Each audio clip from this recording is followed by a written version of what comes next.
Can't rewind the last 50 years. Can't redesign the food industry. We can't rewrite guidelines. We can't remove screens from the world. But we can change environment at home.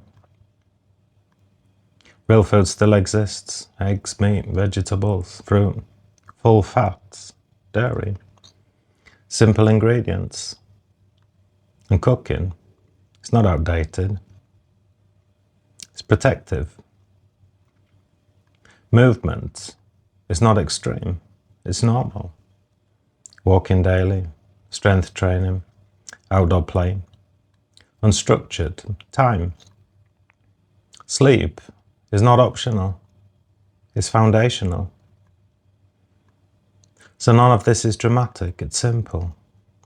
And simplicity is powerful in a complicated system. This isn't about perfection. It's about reducing exposure. Less ultra-processed. Less constant stimulation. More structure.